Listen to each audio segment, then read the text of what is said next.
Yo, what's up, people? In this video, special treat for you, another Wes Watson video. I like Wes Watson. Homie is like so intense. I also watch him at 2x speed. His fans don't like me. I'm like not allowed to talk about him apparently because I'm like not as cool as him or something. So if that's one of you people and you're like, how dare you do a video about Wes Watson? You don't even deserve to like breathe the same oxygen as him. Okay, cool. Like, thank you. Please leave me a comment. Give me your opinion about why I'm like a huge fag and like don't deserve to talk about Wes Watson. Anyway, we're gonna do it anyway. Funny story before we get into this is that like I've done a few videos on Wes, and you know the comments run the gambit of like Wes is amazing to like he's not really a thug or something like that. And I got one comment from this guy. I don't know. You might actually watch this video where he's like, Wes is an asshole, like we were DMing on Instagram and he's like a dick, blah blah blah, and like they have pictures of his like of their conversation on Instagram. He like screenshotted everything. And I read it, and you know what I took from that? I was like, oh, if I send Wes Watson a message on Instagram, he'll respond. A celebrity will respond to me. So I wrote him a message. I was like, hey bro, I love your videos, keep it up. And he's like, thank you bro, and he like liked my message. So I don't know, so far a cool guy. My experience with him so far. If he saw my videos, I don't know, maybe he would think I'm like not as cool as he did from that one Instagram message. I'm not sure. Anyway, here we go, baby. Prison is all about respect. Respect is the main fucking aspect. It's the same out here on the streets. The rules which garner respect for us as individuals are non-fucking negotiable. We all know in our heart what we respect. Do you respect the 4 a.m. motherfucker, or do you respect the 11:30 motherfucker? Don't just be biased with your actions. Your actions dictate your amount of respect for self and others. So in the pen, the biggest thing is to have tattoos and to be swole. Why? Not just because of the look. This is dedication personified. This is consistency personified. These are fucking massive traits, massive principles we must possess to kill it. And we subconsciously see these when we see someone fully covered in tattoos, fucking muscular as hell. We know what that took. That took pain. That took suffering. That took commitment. These are all fucking non-negotiable traits that get us where we want to go in life. In the pen, this is just completely evident because you live around these people. There is no hiding. Out here on the street, you can hide very quickly. People disappear for long periods of time, and that's when they fucking fall off. Because they're not fucking working to respect themselves and to gain respect from others. You don't have to care what other people think, but you definitely have to be able to look yourself in the mirror and know that you're in line with your conscience. Conscience congruency is the motherfucking guide. When we wake up in the morning, and our conscience tells us to make certain changes, we must abide by that, by the wishes of our conscience. We must fulfill what it asks us. This is how we lead our best lives. Who the fuck do you think that is? Who do you think that is? Who do you think that is? Who's talking to you when you hear that? Interesting. Okay, so the you know nothing about prison. Fine, like leave me a comment, tell me why I'm an inferior human being. Okay. Anyway, being swole, that I understand. That's like a display of strength or perceived strength or implied strength if you have muscles. I get it. It's also impressive. Like visually, like you see somebody with big muscles who looks tough, you are naturally going to like respect that person more, I think. It's like a natural human reaction. But the tattoos, I never really thought about why the tattoos garner respect. I just thought it was like a coincidence, really, that prisoners had tattoos, or really criminals have tattoos. It never occurred to me that it's the fact that tattoos actually hurt, and to be tattooed all over your entire body implies that you experience lots of physical. I think that's what he's talking about, right? You got tattoos all over your body. You went through the pain of getting a tattoo, which fucking hurts. I have a couple tattoos. They fucking hurt, like a lot. I never thought that would be so meaningful. Is that what it is? Or is it like they're like gang tattoos and like you have your gang like tattooed and that's the pain that he's referring to? Or he's talking about physical pain. I'm not really sure. Regarding the like wake up in the morning and do what your conscience tells you to do, it sounds obvious, right? It sounds like one of those things like, well, yeah, of course you should, otherwise you'll hate your life.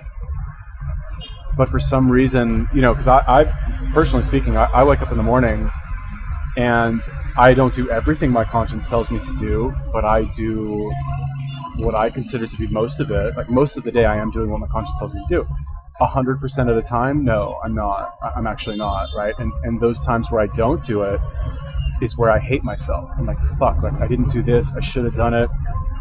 I feel bad, you know what I mean? And it's like, who's gonna hurt you most in your life, right? Is it girls?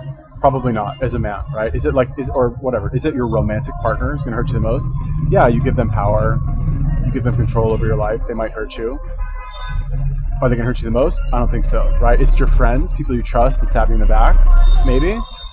I don't think so. I think you will hurt yourself more deeply and more frequently than anybody else has the power to hurt you. So, makes sense. You know, trust yourself. Do what your conscience tells you to do. They say the conscience is the authentic voice of God. It's the universe. It's infinite intelligence. It's all these things. Whatever religion you associate with, this is your guide to living your best life, and we must abide by it. Now, in the pen, it's just too evident the way a man conducts himself is who he is. You live with these people 365 days a year. That motherfucker who can consistently get up at 4 a.m., train hard, always be clean, always be on point, not be on drugs, all these respectable things, that man gets respect. There's no bias. This is not fucking, hey, that dude's cooler, or that dude's got the keys, or that dude's this and this. I've came into blocks, and motherfuckers had the keys, and they were already fucking just willingly passing them over to me because they knew they were flawed in these fucking areas. They were telling me already. They would come to me for advice. They knew they weren't upholding what they were pushing on people. Never fucking push any line on people that you don't uphold. I always push less than what I do. So I'll give someone a fucking program or a plan with my coaching, with my training, and I will always do more. That's how it should be. I will be right next to you as a soldier in line. There is no respect in anything else. So in the fucking pen, we're consistently pushing to be our strongest, to be an asset, to be useful to our people, and that's how we should be out here. Anything less should make you question yourself. You should feel guilt. Guilt is our guideline, like we've spoken about before. Interesting. Okay, so like a few things. Conscience is, I guess, it's, you know, the force of God, whatever. Like, I don't know. I wish, dog. Like, I wish we go somewhere after this beautiful world that we built for ourselves. But do we really? I don't know. Maybe. I don't know. I don't like thinking about it. I can't fucking shut up about it. But like, I don't want to think about it. I think we just evolved this way. This is like, this guilt and this conscience is what has allowed humanity to evolve into this thing that we have now, where I'm able to speak to you, people of the future, a year, 2 years, 50 years, 100 years, 200 years into the future, whatever it is, as a result of this fucking laptop that I have and this microphone and headset, which arguably, like, in the future is outdated technology. Like, oh my god, look, he's using a headset. He doesn't have, like, the microphone implants in his jaw to, like, transmit things over the fucking supernet or whatever. Anyway, yeah, as far as, like, being more disciplined in what you push on people, yeah, that's true. I don't know if I do that. I'm just using myself as an example, but I don't think I've been doing that. I generally recommend what I do, not less than what I do. I don't think, right? I'm just thinking of, like, my basic guidelines for eating and working out, right? I'll recommend what I do. I also probably could step up what I do beyond that, which would de facto, like, you know, just be like what I recommend less. Although then would I just recommend what I do? Would I just change what I recommend? Does that make sense? Yeah. Anyway, you know, doesn't hurt to hold yourself to a higher standard, I guess is the point. Which is interesting. I never really thought of prison as like a meritocracy before, but he's right. You see these people 365 days a year. You know what's what. You know who's who. Not because of anything, or I don't know, other than the character that is displayed constantly from people on a regular basis. It kind of reminds me of the army. How, like, when we were in the army, you know who's a good soldier, you know who's fucking shit, you know who's going to pull their weight, you know who's not, you know who you can depend on, and you know who, like, for all intents and purposes doesn't exist. You know who's who because you're with them all day, every day, you know? So when you feel guilty about letting your partner down because you let your looks go, what the fuck is that? It's simple law of attraction. Be what you wish in your partner. Continually, we're wishing something in our partner that we're not willing to be. If there's someone I'm looking for, I must become what I'm trying to fucking bring in. So it's simple law of attraction in that aspect. Now, this is with anything. This doesn't have to be just with partners, with people in our lives. I mean, this can be with the father and son. I mean, if you want a loyal, hardworking, loving child, then be that. Don't fucking give yourself slack. I never give myself slack. I want loyal, hardworking, trustworthy, strong, dedicated people around me. So that's what I'm gonna be. It gets me so pumped up because I'm so passionate about these laws and these definites of the universe that garner the rules of of everything we need to abide by. All too fucking often, people use the word karma. And then I just look. I look for the areas that they're not listening to something they're speaking on. And most of the time, it'll fall into a bunch of categories. It'll fall into the food. It'll fall into all the pleasure-seeking categories. The food, womanizing, all this fucking shit. Like someone who will speak on karma, but yet they uselessly hook up with people just for their own benefit. I mean, people who speak on karma, but they fucking just fall victim to instant gratification so often that they don't realize that rubs off on everybody else around them. So respect in prison can be something as simple as consistency. If you're living in a cell with your cellie, it's out of respect that you wake up at the same fucking time every morning, you make your coffee at the same motherfucking time, you take a shit at the same motherfucking time, you use the floor to work out at the same motherfucking time. These things are fucking the epitome of respect. How else is someone supposed to work with you if you're fucking consistently changing time frames? Interesting. Consistency. I'm the opposite, right? And again, like I said, why am I always talking about myself, right? Because these are somewhat, I mean, you know, the concept of consistency is not new to me, but the concept of consistency being the barometer of how much of an indicator of the respect that you have for somebody in prison and applying that to your actual real life, that's a new concept for me. Okay, so I'm thinking of myself. I've also like structured my life so that I have no responsibility really, and don't have anybody around me to whom I need to be consistent. I guess you could say my parents, who I talk to on the phone occasionally, but I guess I have customers, kind of, a few clients, but their shit runs automatically, so like that's consistent, I guess. But when I was listening to that, I was thinking like, okay, he seems to be against instant gratification, and consistency seems to line up with having responsibility. You could make that argument that the two are connected. If you have responsibility, then you need to be consistent in your having of responsibility. So is it really consistency in and of itself that's important, or is it the act of having or feeling a sense of responsibility towards somebody that elicits the act of consistency from you, if that makes sense? I don't know, maybe I'm just watching too many Jordan Peterson videos. That's also possible. Not being consistent because of how you feel. Fuck how you feel. Adhere to a certain time frame out of respect. That is the same thing out here that people are missing. I do everything I do on all my pages at the same time out of respect because I know people are waiting on it and I'm gonna deliver. So fucking live by this at all times. Now I'm consistently always gonna strive to live my hardest life, to implicate adversity into my life because I know what comes from adversity is nothing but growth. So that the substances that I'm always harsh on, people are like, Wes, what about weed? What about alcohol? What about this and that? There's nothing wrong with weed. I don't care about how weed gets you high or anything like that. I don't care about drug use in general or what it does. What I do care about is the growth inhibiting factors of the substance abuse. So if you inhibit growth, you inhibit your ability to fucking overtake these substances. So if we were smart enough, we would use a fucking, we would attack it at the root. The root being the fact that we're not growing. Why aren't we growing? Because we're fucking, every time we're supposed to face some sort of trials and tribulations, we take in a substance. Now if we didn't take in that substance during the trial and tribulations, we would easily grow. Now we would grow past these substances like I have. I can only speak on what works for me. And this is what worked for me. This is what got me past everything. Now, in the fucking penitentiary, like I said, respect is everything. A white man in the penitentiary will never disrespect a female. If a female walks in the building, it doesn't matter if it's a CO, it doesn't matter if it's a nurse, it doesn't matter if it's a fucking counselor. A white man will never stare at that woman in a disrespectful manner. Interesting. Wow. Huh.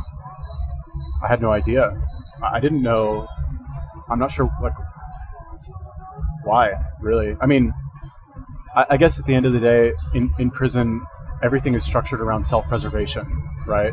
Because you're in there with arguably like the worst people in society who are segregated and make each other all worse, you could say, because they're all in there together, and like the worst people are making the people who are just kind of bad like even worse. That seems to be the theory, and why people say prisons are bad, because like you have murderers in there with people who sell drugs, and arguably like murders are much worse than people who sold like weed or coke or whatever, crack, anything. So I guess everything is really structured about self-preservation, which is where all this like discipline and respect comes from, because these people seem to have a low tolerance for disrespect.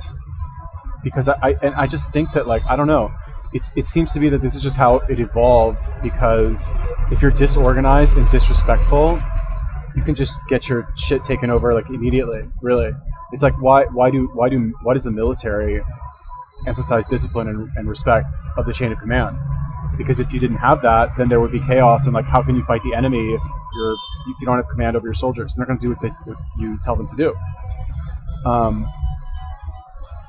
You know, all this like pushing your comfort zone stuff, it sounds really good, you know, it sounds so good, and every time I listen to it, I don't know, maybe you're the same or you're different, whatever, but I always think of the areas in my life where I'm not doing it. You know, fitness is not that way. I fucking push myself in my workouts all the time.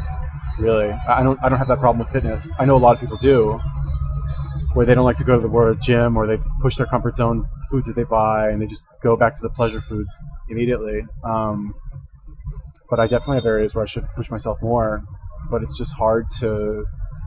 I know that's not an excuse. It's hard. Well, fuck you. It's hard. Like, no shit. Life is hard. When he was talking, I remember I did a video on Dr. Amin Ra. It's like this, I don't know, whatever, super fit, like black dude. Eats like 1,000 calories a day and meditates for 6 hours. He's yoked. He's like jacked. But I remember I did a video on him where he said at the end of the video, or somebody was interviewing him, and they're like, "What's the message that you want to give to people? What's like the one line thing that you want people to understand?" And he goes, "Self-imposed discipline is the key to living a fulfilling life," something like that, right? I remember the self-imposed discipline is the key to, and I want to say living a fulfilling life, something like that. And that just blew me away, that quote, because like it's true, you know, where we slip up in life is the times where we allow ourselves to indulge, really, straight up, whether that's food, whether that's like leisure activity, or, you know, drugs, like he said, mindlessly hooking up with somebody. I don't know, if you're a man, I think that's a sign of high value, I think, to be desired by women. I think that's reflective of your arguably like positive choices. Like, I'm sure girls like are all over this guy. I don't know, it doesn't look like, I don't think he's married, but like I'm sure this guy like gets a ton of like girls like fucking sending him naked pictures, and like, does he not? Seriously, like I don't know, I just think he would. I know the girls in the comments are like, "I don't like him, he has too many muscles. I don't like his tattoos." Meanwhile, homie walks into a room, girls are like become naked like instantly. You don't even know how they did it. And not let her live her motherfucking life. In fact, if we're in the cells and I see a woman walk on a tier, I'm automatically staring at every white cell out of my window to see how he reacts, to see his fucking reaction to that woman walking on the tier. And if he has a predatory reaction, you best believe he's getting checked for that shit. I'm wondering why he can't let her live her life. Now, this is off topic of what I'm speaking on, but all these fucking issues are what are deemed respectable. So if we want to be a respectable individual, we act in respectful ways. Prison is built on respect. We walk a certain path around the building. We conduct ourselves in certain manners. We address people in certain ways. We don't just a new ass motherfucker will just walk straight through a building. There's certain paths you can only take. There's certain tables you walk around. There's certain choices and routes you have to go through to even navigate through a building, in prison, or a yard. Now, these are only just solely out of the purpose of respect. Respect for self is a massive thing that I'm seeing lacking out here. Respect for self is only defined as investment in self. You cannot tell me you inherently respect yourself. I'm going to be able to see how much you respect yourself by your investment in self and acts that we regret. Acts of self-demeaning acts like getting shit-faced and fucking acting like we don't fucking care and washing ourselves up with our actions and crying about it later. These are not acts that are respectable. So you cannot tell me you have self-respect if you conduct yourself in this manner. It's okay though, because I was the master of this stupid shit my whole life, and that's the only reason I know the answer. The only reason I know any of these answers is because I was the most foolish in all of these fucking ways. People tell me I have wisdom. They say, "Man, Wes, you're dropping gems. You're dropping jewels. Show me a fucking wise man, and I'll show you a man who made the most mistakes." That's me. Love it. Okay. Discipline is respect. Makes sense. You know, I wonder what is it with like Western culture where I think this is like, it's the idea that, you know, we've just gotten so good at society, right? As a whole, civilization, like human beings, at least in the West. I don't know. I think I have a lot of respect for America and American culture and what we've been able to create for ourselves in terms of creating a comfortable life for humans. And by extension, I say America, because what happens in America eventually happens in the rest of the world, just it like leaks out slowly. And Canada, whatever. But in America, we've kind of created this world, really in the entire world, shit is changing fast, where you can be comfortable pretty much all the time. You want to be comfortable, guess what? You pull out your phone, you fucking go on Instagram, you're comfortable. You want to be comfortable, you pop up in YouTube, which is free, by the way, like biggest source of video content in the world, in the history of human civilization. You have access to from your like $50 a month payment on your smartphone. You know, you can get a smartphone, like an iPhone. You get the new iPhone every year for free. You just renew your contract with AT&T. As far as I understand, that's how it works. I don't know, I'm still with the iPhone 7 Plus. But you can get one of the most powerful pieces of computing technology in your pocket, you know, that's more than like all the governments combined in the 80s, right? You can have that in your pocket, all the information and the history of the human race in your pocket all the entertainment that you want. Fucking porn, dude. You can see naked women, like you can watch people having sex at any time, right? The level of temptation is so strong. You know, it's very easy to just pursue comfort all the time, you know, self included. It's a temptation that's there all the time. And I'm thinking of myself again. I'm thinking like, what are areas of my life? What's a day for me, right? Like I wake up in the morning, I have my coffee. I don't consider that necessarily pursuing comfort, because I see that as a means to an end for the work that I do. Work, right? Reaction videos is currently my forte. But I see it as work because I know that this content will stay around forever. In the future, long after I'm gone, this content will be there. Maybe people will watch it. Maybe they'll watch it and be like, wow, he was ahead of his time. Or maybe not, you know? Or maybe all of this work will lead up to something in the future, you know what I mean? Where I will create one piece of content that's really good that I wouldn't have created if I hadn't done all this work. Whatever. Anyway, I see it as a valuable use of my time. It takes discipline. It takes hard work, I think. Despite what you might think out there in internet land, this is work for me to sit here for 4, 5, 6 hours at a time on these cushionless chairs. Is it as hard as going to prison? No. But it's discipline and it's work and it's shit that I do 7 days a week. I don't know. I think it's work. And then I go home, I do more work on my computer, I fucking go to the gym and work out more, but I still have times in my day where I'm not respecting myself, right? Like just thinking out loud, like I've got this like growth of hair on my face. I feel it. It makes me uncomfortable. I know I should shave it. You know, I know I should get rid of it. My hair, I always joke about how my hair looks like shit. Okay, fine, I'm growing it now, but I could go get a haircut and get it trimmed up a little bit, you know, get some shape, you know, but I don't. Am I really respecting myself? Like, I wore this shirt yesterday, you know, I didn't put deodorant on this morning. I've had 2 cups of coffee, I haven't brushed my teeth yet. Am I really respecting myself? These are little things, you know, but all these little things, I think they build up. Like, I don't know. I bet you Wes Watson shaved today. I bet you he brushed his fucking teeth today. You know, I'll bet you he, like, whatever, did all this, like, shit that he talks about. And people say, like, oh, he's not real. He didn't do all that shit in prison. Like, it doesn't matter, you know? Wes sells the dream. He sells the dream that you need to respect yourself, you need to respect other people, you need to do what you say you're going to do, you need to hold yourself to a higher standard, and that needs to be evident in your existence, in your presence, which I think is an appealing message to people in this world where comfort is number one. It's about comfort, it's about your rights, it's about what fucking t-shirt you bought at the mall, it's about the new episode of The Walking Dead or Game of Thrones, did you see it? You know, it's about your latest post on Facebook. It's all about, like, how can I feel good right now? It's not about how can I delay gratification to make myself into a better person, to ultimately feel a more satisfying form of pleasure that won't leave me with a hangover afterwards. I think that's a very attractive message. Anyway, another video, another burner by Wes. If you guys have any recommendations for other videos, YouTubers, whatever you want me to take a look at, let me know, leave me a comment. Peace.